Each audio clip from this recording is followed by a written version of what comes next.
Hey, good morning, everybody. I think it's still good morning. I can't even see what it says on my phone. I'm not sure what time it is, but I'll just say good morning to everybody. I hope everybody's having a great morning so far. Today is Tuesday, and I just got done training. Had a very good training today. Felt a lot of good energy, and my recovery was excellent.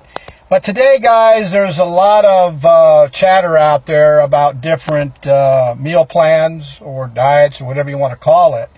And so there's also a lot of chatter out there when people are doing intermittent fasting and extended fasting on when they're coming off their fasting, what kind of foods should they eat, or what foods are the best benefits for them when they're coming off of fasting. And first of all, guys, really, with intermittent fasting or extended fasting, there's a lot of stuff on there that contradicts each other, or a lot of people who are doing these type of meal plans are finding results by not worrying about what they eat when they come off of a fasting. Now, what I mean by that is there's people out there that are getting great results that are coming off of fasting, eating whatever they want. That's what's so unique about intermittent fasting and extended fasting. It's very doable, and it fits most people's lifestyle, and you're not having to worry about calories. You're not having to worry about pre-making any foods.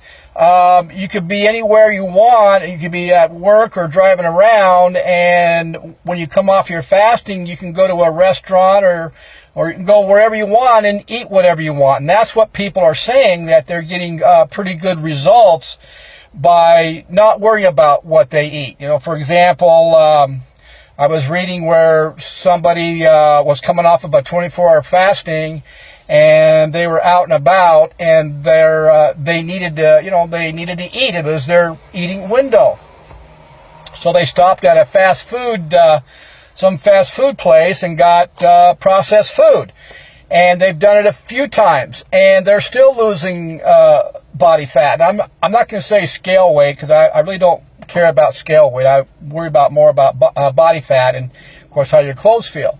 And they're getting great results. So that there isn't really a wrong way to come off your fasting, I don't think. I think it's mostly personal, what you want to do, what you want to feel. Those of us that are educated or nutritionists who understand processed foods, who understands the Western diet and what it consists of, we tend to go more toward whole foods when we come off of a intermittent fasting or extended fasting. But Emily and I, for those of you that follow us, you know that we do a lot of research before we try anything new, or even before I give it to a client. Her and I have been, and we've been doing this for almost 4 decades now. But my wife is the biggest researcher for me. She goes really deep. I mean, she goes where most people don't know how to go, and that means she goes into medical journals or medical sites, or finds researchers that are researching the topic that we're researching. So she goes really deep, and then she shows me what she finds, and then we both evaluate it and read it, and we keep on going, and this takes a while. It doesn't happen in one day. It doesn't happen in 1 week. It doesn't happen in 30 days or 60 days or whatever. We do take our time and research this. Now, if something is brought to us and we do our research and we look into it, and it seems like there's a lot of good information backing it, and a lot of good science, of course, then we will actually, sorry about that, my arm's getting tired. We will actually do the research on ourselves also, because we want to see what it does to the body. I don't really care about research on monkeys, or I don't care about research on rats or mice, because I'm not a monkey and I'm not a rat or a mouse. So I want to see how my body reacts to what it does.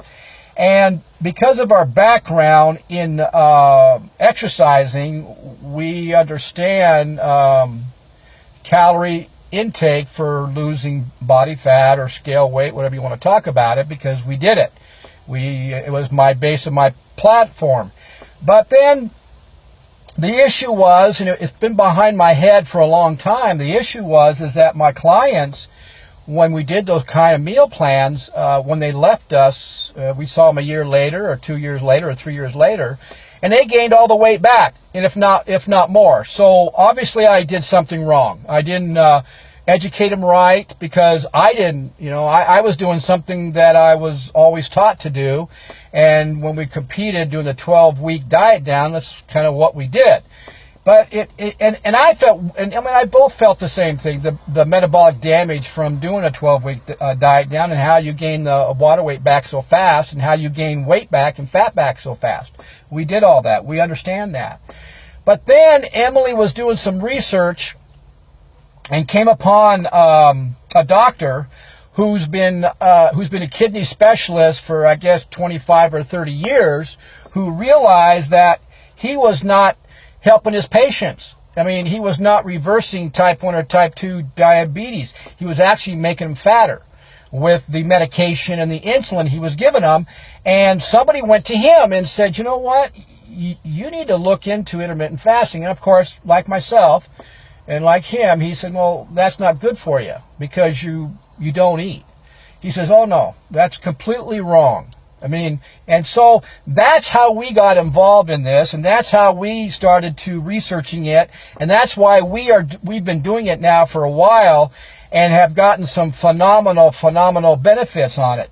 But it's not all about the body fat loss. It's not all about that, because there's a lot more benefits in why intermittent fasting and extended fasting is so healthy for the body, because the body is designed to fast, and there's reason why you need to take time off from eating all the time. The body needs that time off. And I'm not going to say everything that happens, but I'm going to tell you a few things that is beneficial, and not just for the body fat. That's a byproduct of doing this.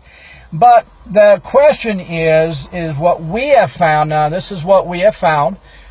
We have learned that food does matter when we're coming off of a fasting. I don't know if she's pretty strict as far as what she eats. I like to play around. I do like my doubles, and I do like to have a dessert every so often, and I do like to eat pasta every so often. I can because of the intermittent fasting. But what I've learned is that coming off of a 24-hour fasting, I've learned that if I'm out and about and I go to a fast food restaurant like a In-N-Out or Del Taco or something, just to get something in my stomach because I'm at the end of my fasting, I found out that I don't feel good. And I actually, the whole idea of intermittent fasting and extended fasting is that you do get a high. Your energy level is accelerated because you're controlling these. There's about 4 or 5 major hormones that you've got under control, and you've also have elevated your growth hormone by doing extended fasting to its peak. Throughout the fasting, what's crazy is the growth hormones keep spiking. Okay, most of the time, most of you who are into health and nutrition knows that the best time for growth hormones is the morning and the night. But when you're doing an extended fasting or an 18-6 intermittent fasting, that growth hormone is spiking all the time, and you're getting 5 times to almost 100 times more growth hormones during that fasting period. And that's what we're looking for. We're looking to go tap in to the benefits of intermittent fasting, extended fasting for our body, for health, because now we both understand that it's important for your body not to eat. And there's a lot of different reasons why your body has to have time to flush itself out. And one of the biggest things that we've learned And it comes in with diseases like stuff like autism, MS, Parkinson, ADD, ADHD, stuff like that. A lot of science is coming out now that a lot of that is caused by a lot of junk or sticky protein that's in the brain that the body isn't able to flush out. But when you're doing intermittent fasting, you get the full benefit, especially when you do an extended fasting. You even get more of a benefit to where the body has a chance to get rid of all that sticky protein or all that old protein that's in your muscles, in your connective tissues, in your organs, all that sticky protein that's floating around in your brain, which they're saying is now causing issues with dementia. They're kind of looking at that now. But intermittent fasting and it's basically more the extended fasting that really gives the body a chance to flush that stuff out. And what's really amazing is that when it's flushing out that old protein or those old cells, during the intermittent fasting, the extended fasting, it's actually producing or regenerating new cells. Okay, well, when you're spiking your growth hormone at the peak, like what we're doing, like we want to tap into throughout the fasting period, what are we doing? Well, we're flushing out the old crap and we're building up new stuff, so we're laying down more lean protein. Well, when you're flushing out the old cells and you're developing more of the good cells, what's that going to do to the body? Well, it's what all seniors and baby boomers want. It's going to help with anti-aging, or it's going to slow premature aging. But you know what? What we've learned is that if we come off of our extended fasting or our intermittent fasting by eating more raw, high-fat, we feel better. So, for example, like when I come off of a 24-hour fasting, I was coming off in the past by doing, I don't know, I'll do 3 eggs, I'll do, I don't know, a piece of toast. And I really didn't feel that good. I mean, I felt like that I just didn't feel right, okay? But then I was reading some research of some athletes that found out that by coming off of an extended fasting, if you come off with a handful of dietary raw fat like nuts, like mixed nuts, come off of that, eat that first, and then about a half hour later, have your meal. For us, when we do an 18-6, my first meal is going to be at 12 o'clock.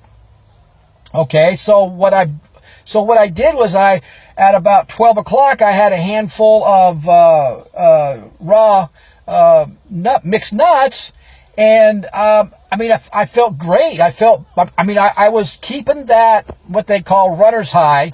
I just got done exercising, because I always exercise on an empty stomach, and I always like to exercise when I'm at the tail end of my fasting, because I want to tap into that growth hormone at its highest peak.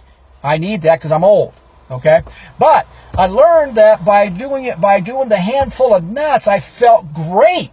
Half hour later, then I would have I would eat raw fruits and vegetables in a fruit, what I call my green fruit smoothie, which I put a lot of raw, organic, non-toxic vegetables in it and fruits with I add like chia seeds. I add some MCT oil because I want the raw fats, the higher fats. I put a banana in it, a small one. And that's what I'm coming off my my extended fasting with, and I feel phenomenal. And then my wife, I'm gonna do a live video about this one. She came up with a very powerful probiotic digestive enzyme snack. And I tell you what, guys, I mean, I don't know if anybody's developed this yet, but I think she can market this thing. She came up with a non-dairy, it's called, she's using silk vanilla nut milk, and she came up with a yogurt. She's making a yogurt, and oh my gosh, It is so good, and it's going to be our snack during our eating window. And I'm also going to introduce this to my clients as a snack, because you're getting all the good nutrients, the probiotics your gut needs for good gut health, and digestive enzymes to help digest the foods that you're eating during your eating window. But if I stick to a whole food eating plan during my eating window, I feel much, much better. I'm actually seeing better results as far as losing body fat. I am not, my scale weight is staying within 77 to, or 177 pounds to 180 pounds, which I was 177 pounds in 8th grade, but of course I'm much, much stronger, and I've got a whole lot more lean muscle mass. And what's crazy is I'm going up on my weights as I exercise, okay? But I'm seeing myself losing more body fat, because for me, how I know that is I'm seeing my veins under my skin are popping out more, even the small ones. And I've got I hold my body fat in my armpit area, my back, and my, I don't know, what's that section called where guys hold their, Emily, I don't know if you're on the call or not, but I'm not sure if, what's called, where do guys hold their weight on their hips? It's not their hips, but you can put it on there, I'm not sure. But anyway, well, what's happening is, especially in my armpit area, I'm getting saggy skin, because I'm losing so much body fat there. So that's a big indication. Now, the science behind intermittent fasting and extended fasting, especially the magic is in the extended fasting. That's where the magic happens. And they've also done some research on what happens when somebody loses a lot of body fat and the skin is sagging. Like us, we're older, so the elasticity in our skin isn't as good. If you're younger people out there, eventually, over time, it doesn't happen in 1 month, doesn't happen in 6 months, it may not happen in a year, it may take 2 or 3 years, but if you stay consistent with it and you stay on a whole food diet and you stick to eating more whole foods when you're coming off your fasting. Now, that doesn't mean you don't have to go enjoy some bad food with your friends every so often. No, that's what's so cool about intermittent fasting, is you can do that. So you're not stuck at a restaurant with your friends only eating a salad. You don't have to do that. But if you stick to more of a whole food diet when you're coming off most of the time, the body will actually tighten the skin on its own. But like I said, it's not a quick fix. It's not going to happen overnight. For my wife and I, we rather do it the alternative way. I'm not going to go in there and spend thousands and thousands of dollars to get a facelift. I mean, I don't know, I don't need one, but and my wife doesn't need a facelift, because we're seeing some phenomenal results from doing this intermittent fasting. But it's not happening overnight, and it never will. It's like anything, it takes time. Okay, got to give it consistency. There's no quick fix to it. You've just got to be consistent. But I feel personally, and a lot of other people out there who had the same thought as I did, that coming off of an extended fasting, especially, like a 24-hour one, and that's where the magic is, guys. If you can do 24-hour fasting once or twice a week, along with if you're doing a 16-8 or an 18-6, that's when the magic starts, because the longer you fast, the higher the HGH goes up, the growth hormones, and the more you're going to actually be attacking the body fat that you've stored up, because the body is now the key factor to all this, and you guys who follow me, you've heard me say this so many times. The root cause of why obesity is rampant in the United States, the root cause why most of you that are trying to lose that belly fat can't lose the belly fat, and you're doing an hour and a half a day of cardio, you've restricted your diet, so and it worked great at first, but then all of a sudden you're plateauing out, and then all of a sudden you start gaining weight again. The root cause, guys, is hormonal imbalance. You have to stop. You have to understand that insulin resistant is causing the issue. Insulin resistant isn't just for diabetics. It's also for obesity. So you got to control that. But the problem is that most health coaches will not tell the whole story. That's why the extended fasting is so important. You build up to it slowly. Don't try to do it right off the bat. When you do your research, or if you go on my Drink Nature's Water Facebook page, look at the blogs that I do on intermittent fasting. You know what?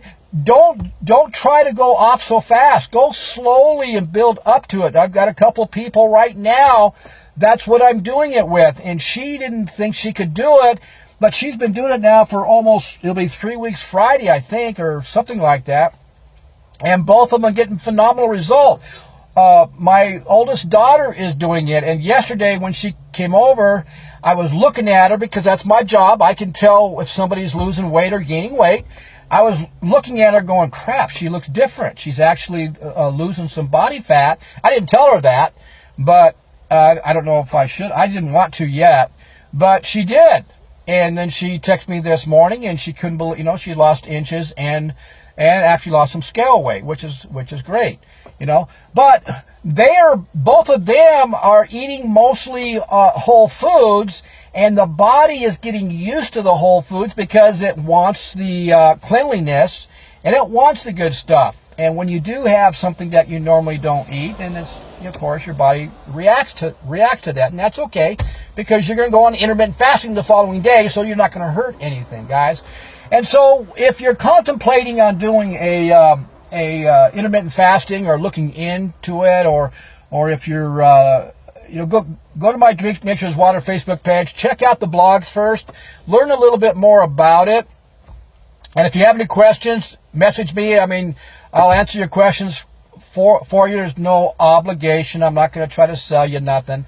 But there is one thing I'm going to say, that what makes it much easier for Emily and I, and for anybody else that I get them started on intermittent fasting, what makes it much easier is because we are not drinking water that's contaminated. We are not drinking water that's in plastic bottles. We are not drinking water or city water going through a filtration system that does not take the contaminants out. We are drinking electrolyzed reduced water that has a huge amount of active hydrogen in it, which is one of the most powerful antioxidants on the planet. And we're getting ionic minerals, which is your electrolytes. Okay, that's very important when you're doing extended fasting, especially, is to keep your electrolytes up. We're even putting sea salt, Himalayan sea salt, in our 1 gallon water jugs when we're exercising to even get more electrolytes. Okay, guys? That's why it's so much easier for us to do an extended fasting, is because of the type of water we're drinking. And like I said, you can go to my Drink Nature's Water Facebook page, check it out, or you can even go to my it's demo.drinknatureswater.com. Watch that small link. If it makes sense, we'll give you the water for free. It won't cost you a dime. Let you try for a couple weeks. You see for yourself. You make your own choice. Okay, guys? So, guys, that's my piece today. Hope you enjoy it. Hope there's some value to it. And intermittent fasting is moving pretty quickly again. In the 70s, it was the main meal plan. But in 1994, I don't know what you want to call them, the health professionals, the dietitians, the weight loss coaches, they decided to change it and go to a high-fat, low-carb diet. And obviously, that doesn't work because we have more diabetes and we have more obesity here in the United States than we've ever had in the 2017. It's still going up, guys. So you guys have a great day, and Emily and I are going to have a great day, and we'll see you guys the next time around. Have a great one. Bye.